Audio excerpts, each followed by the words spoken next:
.500, despite having 2 All-Stars. More on that later also. And here's the deal. Your guy, Danny Ainge, my guy, has to go. Danny Ainge, of course. He knows it. Celtics fans know it. Yeah, it's time. He was gifted the greatest draft bounty in NBA history in the Pearson-Garnett trade. He's got 2 great players to show for it in Tatum and Brown, and can build nothing around them. Each year, it's like, oh, is this? No, it's not the year. And in fact, right now, they're terrible. They have a great coach, so you can't blame him. They have 2 All-Stars, you can't blame them. So whose job is it to round out the roster, to actually draft quality players in the middle of the first round, to pick free agents, to not lose Gordon Hayward for nothing? Jenna, Danny Ainge, good news for you. You might actually get to talk to him. Because you know what I think, Jenna? I think Danny Ainge, this time next year, is going to be a first things first basketball correspondent. Because he shouldn't be an NBA GM anymore. Take it in, It's run its course. How's that going to work? It's a good run, Nick, Danny Ainge. It's but a futile campaign. Television. Danny's not going anywhere. Danny's fine where he is. He has solidified himself in Celtic lore, number 44 way back in the day. General manager today. He's turning it all around. And if he doesn't, look at that picture. Look at that Kevin Garnett's not walking through that door. It's I over, can see us opening this every morning. It's over. Danny Ainge. No, They need a change. Just wait. Get over it. They need a They're change. at the halfway mark. Give them a second. Give Danny a beat to do his thing. Everything's going to be fine. And while we wait that beat, let us talk about the Pittsburgh Steelers. The big question facing Pittsburgh, do you bring Big Ben back? The guy was undefeated through 11 weeks last year, looked great. But then he struggled a little down the stretch, and he is owed a ton of money next year. So what do you do? Well, President Art Rooney reportedly told Ben, hey, we do want you back. Ben's agent said they're open to reworking the contract, which was the huge elephant in the room, obviously. So, Brandon, it looks like it's Big Ben once again under center. Is that the right move for Pittsburgh? Ooh. I feel like I'm about to contradict myself. You know, all last year, you know, we're talking about Tom Brady being 43 years of age. And, you know, for me, I'm standing on the table talking about I believe in the veteran quarterback. I'm the one that's standing on the table talking about Tom Brady was supposed to punch his own ticket out of New England, out of Foxborough. And it was because of how Tom Brady was actually producing. And then on the other end, you got Big Ben. He's a veteran quarterback. And it's like, wow, the value that you guys bring to the organization and to the locker room Monday through Friday, it's invaluable. A rookie quarterback can't do that. Bringing in someone else who don't understand the system, don't understand the head coach, don't understand the culture, it's going to be hard for them to do that. We saw that in New England with Cam Newton. So for me, I feel like I'm a walking contradiction because I think that this may be the best situation for the Pittsburgh Steelers. But you know, Big Ben, man, it's not looking good. We talked about it yesterday. Is Big Ben contemplating retirement? Should he be contemplating retirement? I personally think he should. But when you look at the situation, what else do you have out there? So Nick, to me, you know, this is less about Big Ben, to be honest with you. I know that's the question. To me, it's more about Coach Tomlin. Like, his legacy is on the line here. Like, are you really going to go down with this sinking ship, right? Like, because that's what it looks like. Well, Tom Brady that's the still thing. You're going not to the playoffs. Yeah, you're not a contradiction here, Brandon. You can believe in Tom Brady, who has the TB12 method, and not believe in Big Ben, who has the beer and golf method. You can believe in certain aging quarterbacks. It doesn't mean you have to believe in the aging quarterback that just got dog-walked by their little brother in the division. I think he just threw another interception in that football game. So, listen, this is a very, very odd place for the Steelers to be in. Brandon, you're my age. You're from Pittsburgh.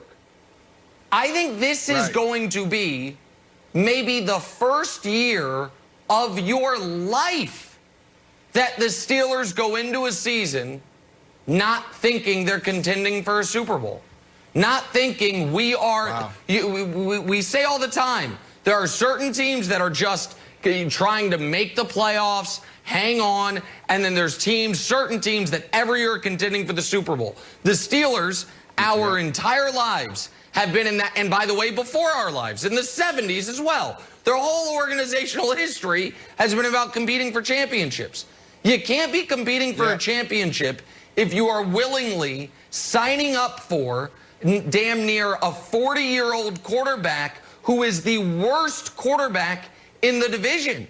That's the other part of this. Well, Lamar's better, Baker's better, and if Joe Burrow's knee's healthy, he's better, Brandon. Well, let's go to Tom Brady, and we debated this all year until he hoisted that Lombardi trophy. And you was like, he just can't get it done. I'm not looking at can he throw it 60, 70 yards down the field anymore. I'm not looking at can Tom Brady or a veteran quarterback throw for 400 yards a game and compete with the Patrick Mahomes of the world and the Russell Wilsons. That's not what I'm expecting out of my veteran quarterback. What I am expecting out of my veteran quarterback, and one of the reasons why I believed in Tom Brady and why he could get it done, is because of the value that they add when they walk into that locker room. Everybody gets better, and you heard me say it before. The grounds crew, the owner, the general manager, the scout team, everybody just automatically get better. And the issue here with Big Ben is, you know, situational football. Are you going to make the right decision? We saw down the stretch he was making the wrong decision and throwing interceptions. And also, I don't think he has that Tom Brady effect. I don't think he walks into the organization, everybody, oh, that's Big Ben. Let me straighten up. Let me act like I'm watching film. Let me act like I'm taking notes. Let me get a couple more catches on the jug.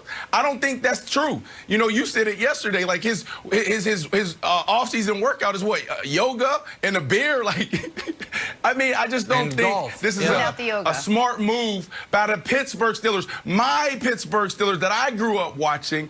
I just think it's time for us to figure out what does the future look like. And that doesn't mean next year, that means right now.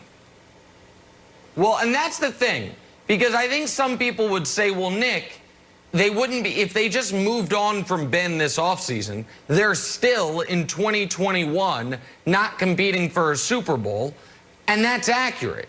But you need to, now what they are doing by holding on to Big Ben, I would argue, is not only guaranteeing that in 2021 they're not competing for a Super Bowl, but guaranteeing that in 2022 they're not either. Because it's very rare you get to go Favre to Rodgers, right? It's very rare you go Manning to Luck. Usually there is a transitional period. It's what the Saints are going through this year. It's what the Patriots went through last year. It's what the Chargers got lucky, even though Phillip Rivers wasn't a Super Bowl quarterback. He was a great quarterback for a long time, but he was bad enough at the end. They got Justin Herbert, and now their transition will be abbreviated. The Steelers are delaying the transition. And Tomlin's a good enough coach, and the defense is good enough. I don't think even if Big Ben deteriorates more, they're going to be drafting in the top 5 next year. So the Band-Aid does need to be ripped off. And I get why Big Ben wants to come back. And I understand the Rooney family and the Steelers organization, they want him to be a lifelong Steeler. They want it to be a graceful exit. I get all of that. But if you're a Steeler fan, this is not good for you. If you're a Big Ben fan, fine. But if you're a fan of the Steelers, this is not good for you for this season or the following season, Brandon. Yeah, Nick, I beat up on Bill Belichick for cutting ties with Tom Brady, the 42-year-old Tom Brady. I wouldn't beat up on Coach Tomlin if he moved on from Big Ben right now. Jenna, to me, you cut ties with Big Ben. You double down on your defense because that is the strength of this team right now. That gives you the best opportunity to win. And you may go find a guy like a stopgap quarterback. Maybe it's Cam Newton. Maybe it's Ryan Fitzpatrick. Maybe you go get Andy Dalton. And you try to figure it out. But you got to start that transition right now. All right, or maybe they could have, Jenna, they can just roll it back. Yeah. Go ahead. Yeah, no, they could have done what the Saints did last year, which is get Jameis in the building. And I know that's what some people in Pittsburgh wanted them to do.